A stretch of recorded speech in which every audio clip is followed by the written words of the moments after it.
Welcome back to the college lineup. I'm Eli. And I am Carson. We are back with episode number 22. It is officially moving season in college baseball. We had another great weekend with some great games. Got some more great games coming up this weekend. So, first off, what'd you say we kick it off with a little weekly hunt segment? Let's do it. Got to get the... Oh, yeah. There she is. If you are new here and do not know what the weekly hunt segment is, this is where me and Eli cover all of things University of North Alabama athletics. This is where me and Eli both went to college and both graduated from, and where we met each other, and we're even roommates for a short period of time as well. This is true. We like to cover UNA and all things athletics and their sports teams, and right now we're in the middle of softball and baseball season. So let's go ahead and take a look at baseball here.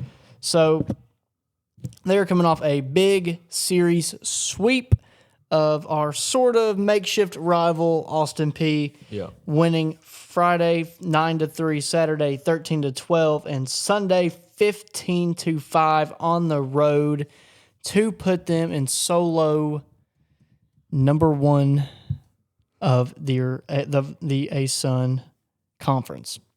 So, Eli, what do you think about these UNA baseball boys getting it done on the road against Austin Peay?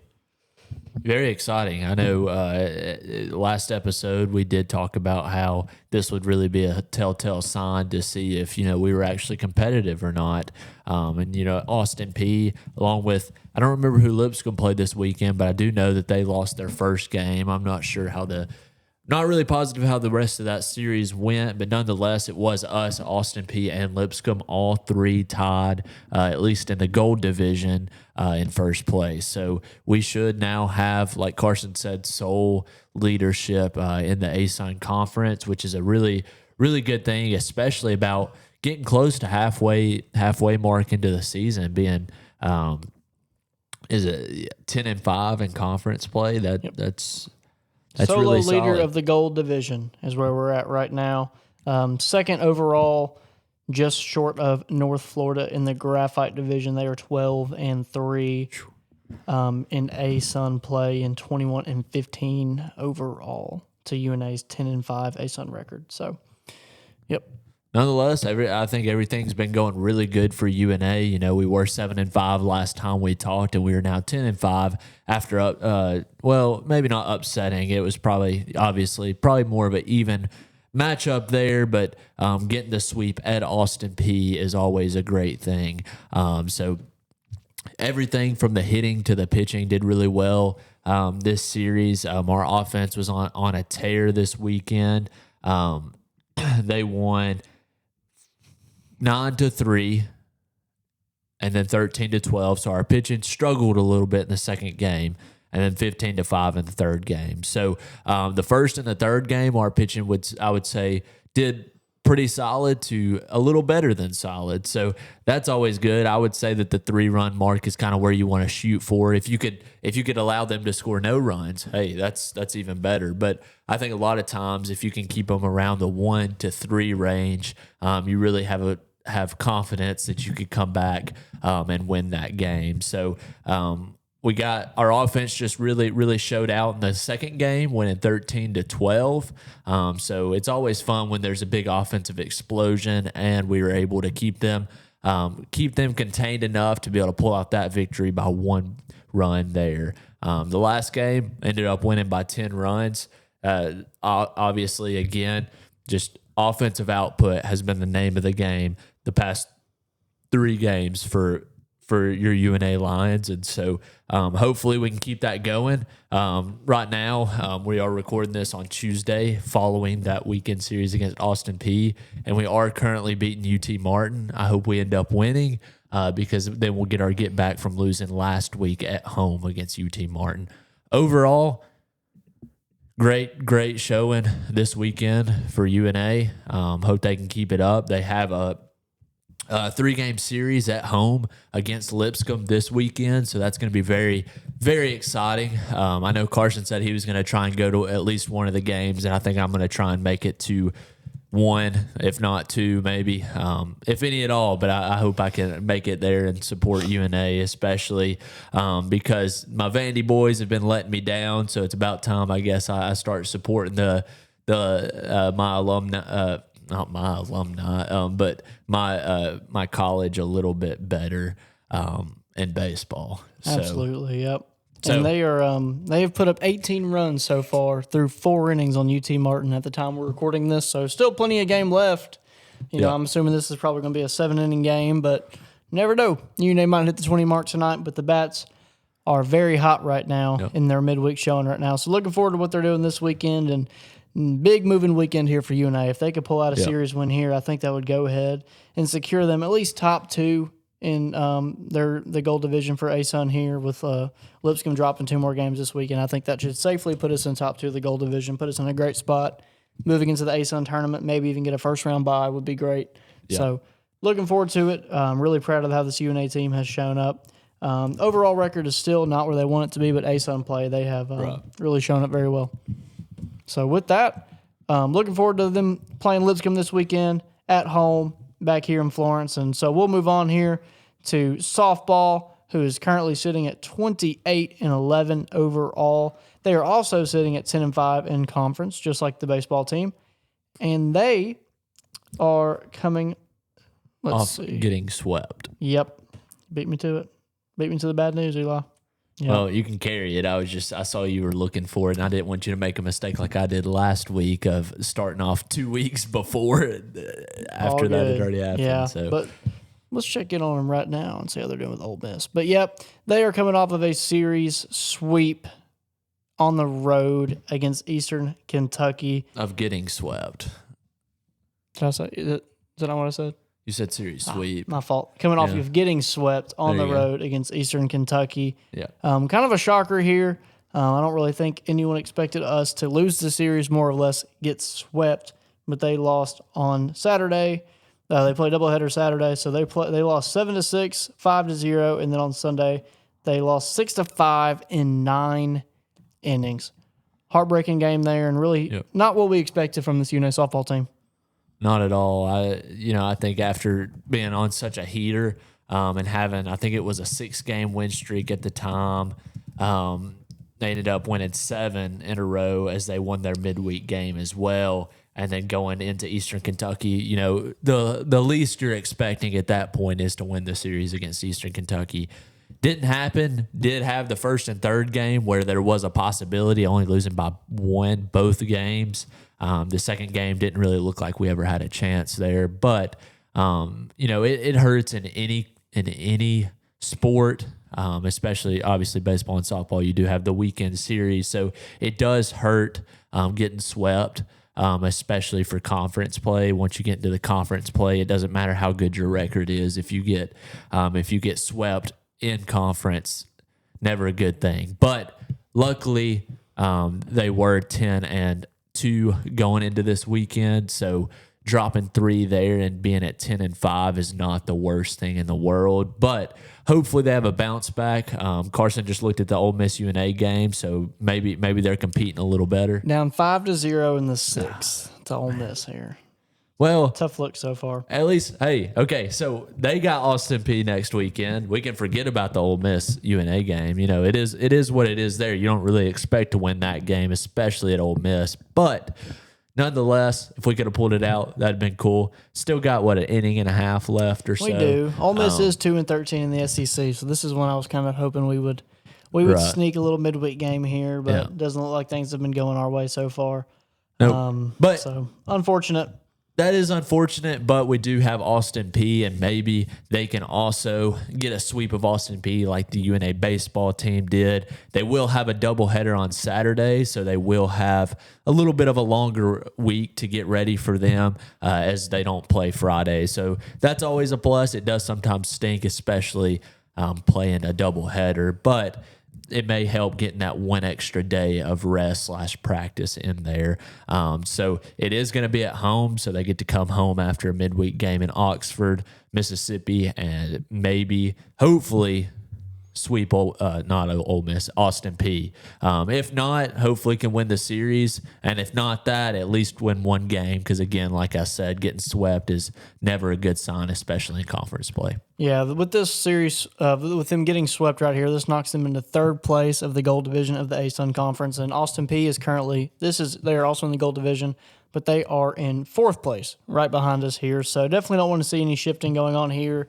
If we were to drop this series, and we would drop even farther down into fourth place in our Gold Division here. So obviously, big series here. Want to kind of stay towards the top of that Gold Division. Where's Eastern Kentucky? Eastern Kentucky is 10-4, tied for first in our division. Okay. So after that series sweep, in the Gold Division, we have Central Arkansas and Eastern Kentucky with a 10-4 A-Sun record, and then you have UNA at 10-5. So they've got a slightly better record than us. Yeah. Central Arkansas and Eastern Kentucky do, but series sweep this weekend against Austin Peay, or at least winning 2 out of 3, and hope for the best. Yep, I think I tend to agree with you there. So I think that's really all we got for the recap and the upcoming games for the UNA or the weekly hunt segment, I should say. It's always fun getting to recap and also predict the next week's games and just talk about those a little bit more. As we get more things through spring training and stuff, we'll try and update y'all as much as we can about the football team. I feel like that's always a fun time, and maybe UNA will be just that much better, this much better, something like that next year, and get a couple more wins. Give us anything. We'll take anything. Anything. Oh, and also, UNA, please let us get the tickets we want for the season. We are picking season tickets April 27th, and we are hoping we get some solid tickets here, so fingers crossed. Yeah. All right, so we had another great weekend of college baseball here. So me and Eli did all right on our picks from this past weekend, so we thought we'd run down kind of the series that we selected last week in our rapid fire segment. So last week we had the Florida State Seminoles at Georgia Tech. I took Georgia Tech. Eli took Florida State. And I think this might be the best showing of this Georgia Tech team all year to date. They pulled off a sweep against Florida State and put up 17 runs on Florida State in the Saturday game, which was game 3 of this series. So they improved to 30-5 overall. Eli, if you were to go back, what made you take that Florida State team? Well, if you listen, like all of our committed listeners on the college lineup, if y'all listened to last episode, you would know that Florida State did not steer me wrong the last time we predicted them. So I went with the Florida State Seminoles, and Carson did not pick them, but I got cooked there. I'll take my licks as they come.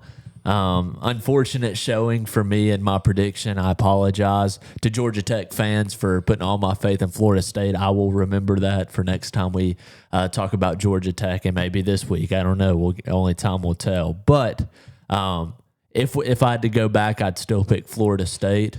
But unfortunately, the outcome was not the right outcome for what I chose. Nonetheless, like you said, in game 3, which was the Saturday game, Florida State got blown out 17-3.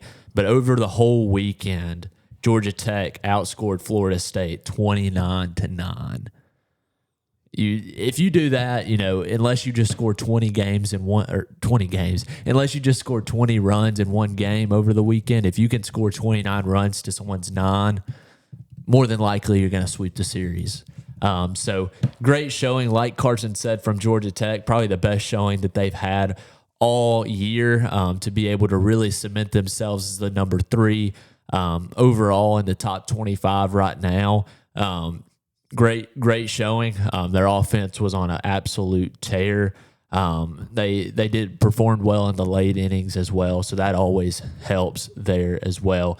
Georgia Tech, their bullpen looked great. They were able to lock down the games and not allow Florida State to really get back in the games in the later innings. So that's always great too. Whenever you can have a bullpen that can shut an offense down, then that means, if your starting pitcher can get 5 or 6 good innings in, then you don't have to worry much from there. So, that's really all I got about that game. in my eyes, I think there's not much to cover there. Georgia Tech just was on a absolute heater this weekend, and I'm sure that they will keep that going into next weekend because I think if we were talking about this earlier, I think they've only lost 5 games this whole season. They're 30-5, but they are going to. This might be a little sneak peek of our predictions here shortly, but they are playing North Carolina in Chapel Hill, 2 seed versus 3 seed. It's going to be good. Am I going to take the opposite team over Georgia Tech again? I don't Only know. time will tell. Anyway, moving on, the next series we did predict was the Oklahoma Vanderbilt series. I think we both picked Vandy here. I don't think we predicted a sweep, but I think we both said that Vandy would win 2 out of 3. We were both wrong there.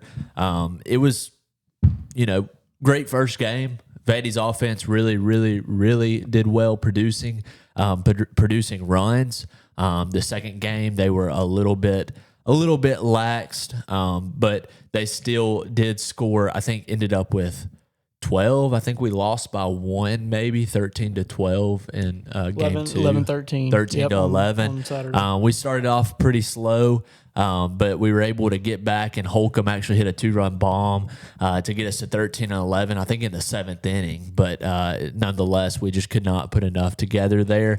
So nothing short of offense there for the production of Vandy. We just could not – our pitching just cannot get it down and understand that you can't let up 13 runs and expect to win every single game.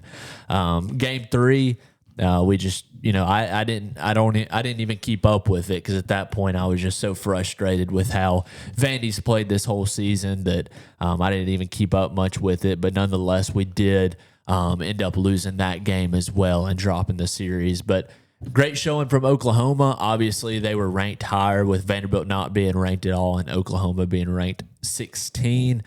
So they showed that they should be ranked 16, if not, even a little bit higher than that. Going to Hawkins Field and winning 2 of 3 still isn't easy. It doesn't matter if Vandy's 0 for 30 or 22-0. It's still going to be a hard place to come in and get a win. So great showing from Oklahoma, and I think if you're an Oklahoma fan, you can be happy that y'all did pull out the series win there. Yeah, this is a series that Vanderbilt could not afford to lose. Yeah. I mean, this drops them to a losing SEC conference record at 7-8 now, and going into the series, they were 18-4 at home. Yeah. So I mean, for me, it was an easy pick, and I know you really didn't put. I mean, you put some thought into it, but I mean, it was pretty clear that we thought Vanderbilt was going to have no problem. It's at home. They've struggled away. They're 1-5 away record, and they're 1-5 on neutral sites as well. But at home, they've been really good. So seeing a crack in the armor at home is really discouraging. That's something I didn't expect to see from them, at least this point. I think the schedule of SEC play is starting to really get to them here. So very unfortunate showing for them this weekend, but they've got to find a way to get some pitching fix. We need a pitching fix as soon as possible. And I say that because the hitting's been really, really good, but we've also seen kind of a slower hitting weekend from Vanderbilt as well. Outside of the game 2 of the series, bats were a little bit slow. Yep. We were looking at some big timely hits here, not to take anything away from Oklahoma's pitching because they do have some great arms. Yep. But at the same time, you've got to score more than 4 to 5 runs in the SEC if you want to put solid wins together against quality pitching, and especially when your pitching has been in such a bad spot with injuries and a lot of inexperience in there. You've got to give those pitchers room to breathe, and the ability to go up on the mound and execute on pitches, and just the ability to get up on the mound, take a deep breath, and say, even if I miss my spot on this pitch or the next pitch, I know my bats are going to get me when I go back off the field. These pitchers do not have room to breathe right now for Vanderbilt. So the bats have been great this season. Not too worried about those, but they were a little bit slower this weekend than I would have liked. But as we say every week, the pitching for Vanderbilt, something's got to give if they're going to go far in the SEC tournament and into the postseason play as well. So far, I would say a regional is kind of on the line here in that great streak for Vanderbilt and Tim Corbin. 19 years in a row. Could be in jeopardy this year. So I hope not. Fingers crossed. They've got Kentucky this week, who's not been stellar this season. So it's in Kentucky too. So we know how Vanderbilt's been on the road, kind of what I was just hinting at a few minutes ago. But I feel like this is a do or die series this weekend because after Kentucky, you've got to come back home and welcome in a top 10 team in Texas. Yep. So, yeah. Now, game 3 against Oklahoma, the score looks a little deceiving. We did get 5 runs, but only 3 hits there. So anytime you can get 5 runs off of 3 hits, that's pretty solid. But you got to be able to get a few more hits in there. Our offense has just been so wishy washy that it's really hard to put a good series together because we won 10-5 on the first game and then scored 11 runs in the second game. So I think that's more pitchers. But then the third game, we could only muster 3 hits. So our third game, Saturday, Sunday series, whatever it ends up being there, has struggled either pitching or hitting. We just haven't been able to get it together. But like Carson said, it'll be interesting with going to face Kentucky at Kentucky because both teams have been a little unfortunately not as good as they have been in the past. Yep. So with that, we'll move on into the third series that we picked last week. We did Nebraska, the Cornhuskers at Oregon. So this was probably, I would say, the most evenly matched series that we covered last week. So Oregon did end up winning 2 out of 3, winning game 1 7-6, losing second game 8-10, and then winning the third game on Sunday 5-4. 3 very, very close games here. These are both teams that are kind of sitting in that 15 to 20 in the rankings here. So really trying to make a move up into that top 15, top 10 as the season progresses here. So both showed lots of positive signs. Both teams kind of prove what they're kind of, the rankings, I would say, are starting to settle out among college baseball, right? Because I would say baseball is one of those sports that really, you see a lot of variables year to year, and it's really hard to pinpoint how good teams are and where they should be seated. So it's good to see that teams with similar rankings and seeds are kind of playing evenly matched against each other. So this was in Oregon, so I would say they had a slight edge here. But overall, 3 evenly matched games, and the Ducks pulled out what they needed to move on and possibly, gear up for the next big couple of weeks as they move into conference play and postseason play potentially. Yeah, and I think this is a big series win for Oregon, not just because it was Nebraska or anything like that, but more so just because that shows the grit that they have, being able to pull out these 2 of the 3 tough fought games there and pull out that series. That's really going to help them leaps and bounds if they are able to make it to the postseason and try and push for a national championship. Maybe I don't think that's too far off. I don't personally think that they are going to be able to do that, but if they prove me wrong, great. But I think overall this is a really good series showing for Oregon and Nebraska. It's also not the end of the road for them. They being able to play Oregon really close and only and still pull out one and not get swept there. There can be some uplifting things for Nebraska fans or the Nebraska team in general. So overall, it was a good series to keep up with and kind of see for at least ranking's sake where they end up. And so it'll be fun to keep up with these 2 teams for the rest of the season. Absolutely. Moving right along here into our last 2 series that we covered last week. We had Texas at Texas A&M in College Station. This is where me and Eli both took the Texas Longhorns, and we were proved wrong. Yeah.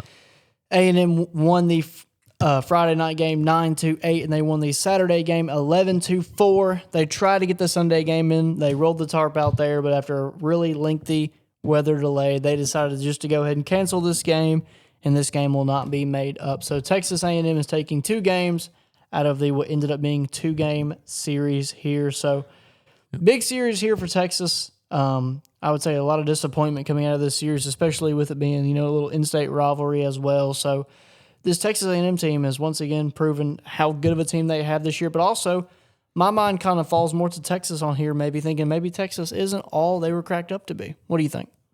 Yeah, I agree. And it could end up becoming detrimental for Texas by not having that game 3, because again, not getting that opportunity is a game that you could have had won, but it could also be a game you had a loss. So only time will tell whether or not that game really comes back to haunt them, or maybe it would help them out. We obviously can't see past something that didn't actually happen, but if we're playing hypotheticals, we can hypothetically pick anything we'd want to do there. But nonetheless, I think that, I think it's just a crack in Texas's armor. Texas A&M has been so wishy-washy along with all these other different SEC teams, whether that be a Vandy team or a Kentucky team or even an LSU team who has shown streaks of greatness but ultimately has fallen more times than not.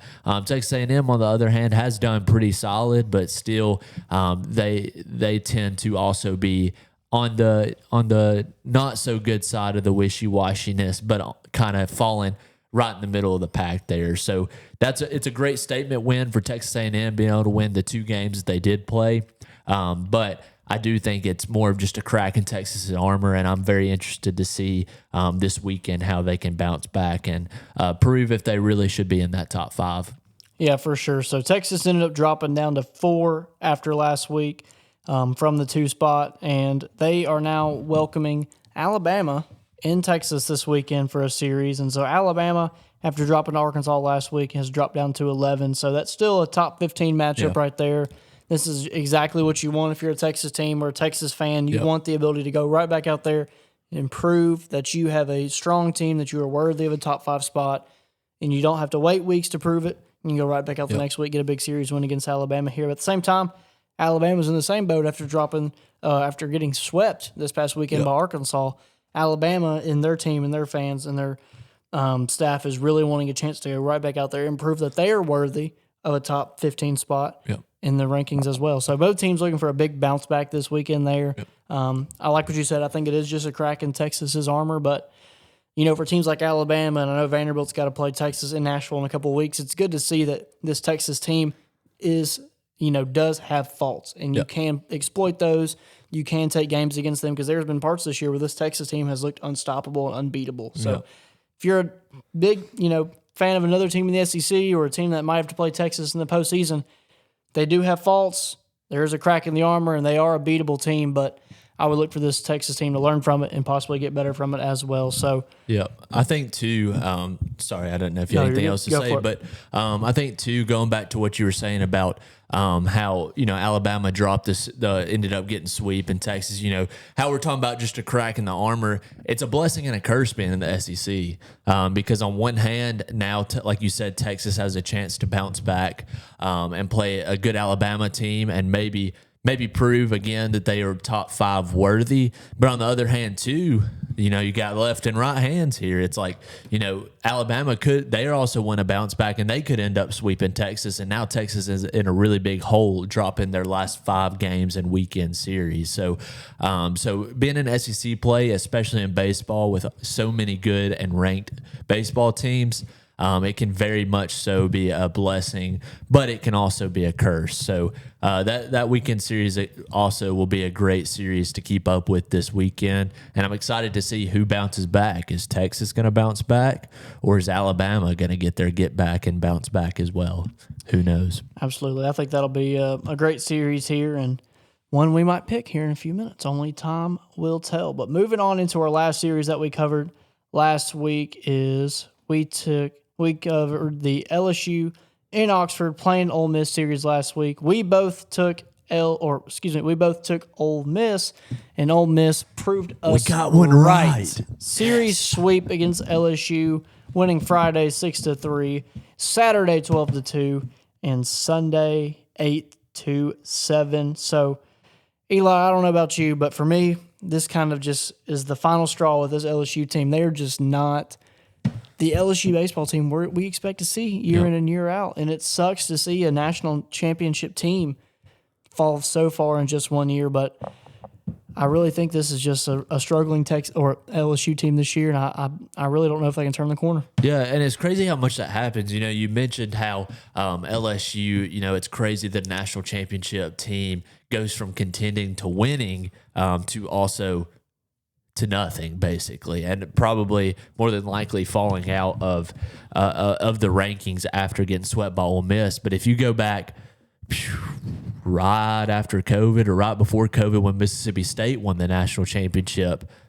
They fell off forever. They're obviously on their way back now and having a really good season this season, but it took them 4 or 5 years to bounce back after winning theirs last. So it's just crazy how much baseball can change and how much, you put all your time and effort into this one season. But now, too, obviously, I think that has a lot to do with the transfer portal as well. You develop these guys, or now all the guys you did develop are either transferring or have graduated and moved on to the MLB. So overall, great showing from Ole Miss here, being able to sweep LSU. But it's also like while it looks good on Ole Miss, it's like, oh, well, a couple, maybe 4 or 5 episodes ago, we talked about how we think LSU could be very fraudulent and not as good. And so I think now it's like, well, Ole Miss got a good weekend series sweep, but how much is that going to matter for ranking wise and for playoff or for for the national championship contention wise? Because LSU has not really proved much. They haven't really beat super good teams. They have been very, very inconsistent, like we've already mentioned. So this is obviously going to help Ole Miss, especially anytime you can sweep a series like we've been talking about. But at the same time, it's like it hurts for Ole Miss too, unless LSU just has a very good end of the season. It's like, man, we swept a team at the time where we thought was going to be really good and has still just struggled to get that start. So overall, again, a great showing for Ole Miss. And if you're an LSU fan, I think you just hang it up and give up on the season and get ready for old Lane Kiffin and the LSU Tigers for football season. Yeah. Anything about this LSU team I will say is, as someone that goes to the SEC tournament usually every year, I'm expecting these LSU fans to come out in full force down to Hoover in a couple weeks, and you never know what getting some momentum there can do, having those fans behind you down in Hoover in a couple weeks. So maybe they can turn it around. Maybe they can get a couple great series wins, get some momentum in the SEC tournament, steal a spot. Because, if you get a spot in postseason, it's fair game from that point. That's one of the great things that I love about baseball is you have a ton of teams getting an opportunity every year. It's like we saw last year with Murray State going to the College World Series. All you need is a shot, right? So if LSU can prove themselves worthy, have a couple good series to end out their season, and maybe make a little run in Hoover, you never know what can happen. But like you said, this LSU team is not what we're used to seeing, and they have some serious rebuilding ahead next year if they want to get back into national championship contention. But I don't want to take anything away from Ole Miss, too. Right. Winning 3 games in the SEC is hard. These teams are so evenly matched, and they just wear each other out every game. So shout out to Ole Miss, but my mind does go more towards the negative of LSU here than the positive of Ole Miss. So great series last weekend. I know we had fun picking them. So with that, let's go ahead and move into our rapid fire for this upcoming weekend. What do you say? Yeah, let's do it.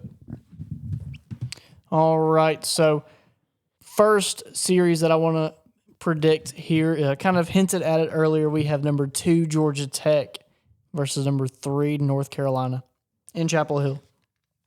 I am going to pick Georgia Tech. I have slept on them last weekend with my errant pick. I did not know Georgia Tech ball, but now I know Georgia Tech ball, and I'm going to go with Georgia Tech to win 2 out of 3 against North Carolina in Chapel Hill. I'm also going to go Georgia Tech here. They have not proven me wrong yet, and they're just playing a very elite level of baseball right now. Bats are on fire. Pitching is doing everything it needs to give their hitters a chance to win. So give me the Yellow Jackets winning 2 out of 3 against North Carolina this weekend. Moving on, we have number 4, Texas, at home, welcoming in number 11, Alabama. Yep, and again, like we talked about, this is going to be a very good series. Who's going to get their get back and who's going to get back into the win column here? I am going to pick Alabama. I think Alabama is going to get their get back after getting swept in 3 games. Obviously, I think Texas did get swept in 2 and didn't have the 3rd game. But I think Texas it's going to be a close series. I don't think any of these are going to be a blowout. Any of these 3 games, but I do think Alabama is going to be able to come back with a vengeance and win 2 out of 3 here. I'm also going to go Alabama. I think Alabama gets a really good start out of their Friday night guy, Tyler Fay. I think he's really going to set the tone for this series, and I think they're going to get the Friday night win. I think they're going to lose the Saturday game, but I think they're going to come back on Sunday strong. This is an Alabama team that'll just base hit teams to death. They know how to just move station to station and just manufacture runs. So on a Texas team that is already kind of down in the dumps too, they haven't got a whole lot of great, amazing wins this year. You know, they've competed in some SEC series, but losing that series to A&M last week, I think they're going to be a little bit more down in the dumps than they usually are. And I think Alabama's looking for a big bounce back weekend. So give me the Tide winning 2 out of 3 against Texas this weekend. And we are going to move right along here. We're going to stay in the SEC. Number 13, Auburn versus number 20, Florida in Gainesville. Florida's another one of those teams that's been so wishy-washy in the SEC, as well as Auburn. They've definitely had their moments as well.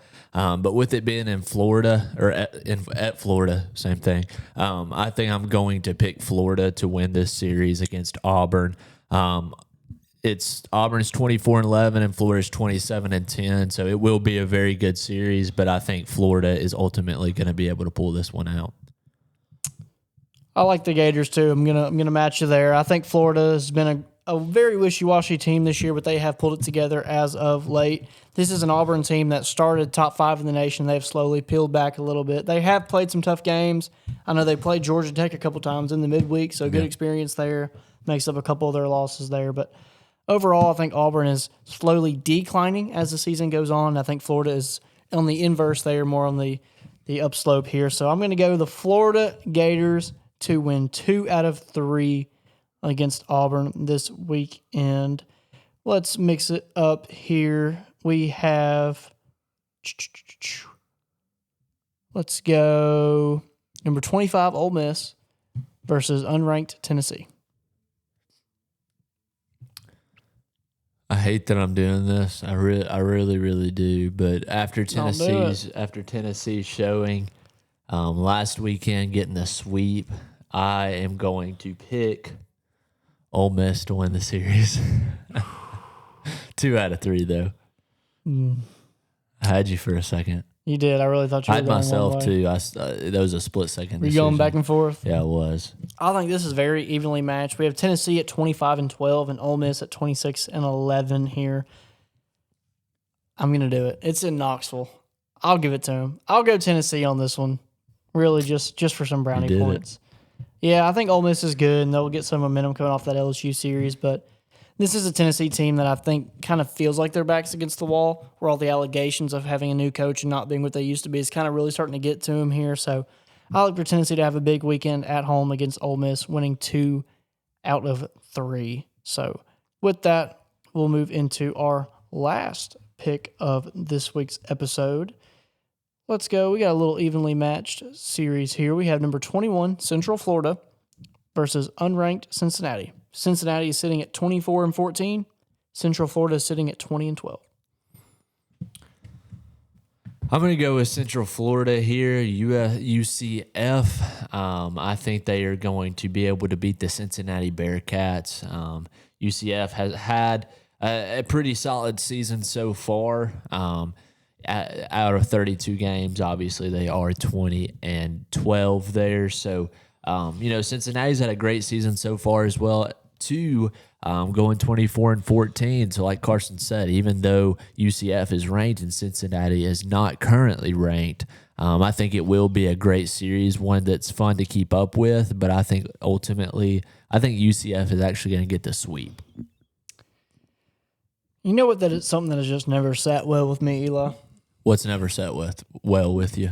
Remember when Central Florida, back in 2017, declared themselves national champions in football after a 13-0 season? A lot of people do that.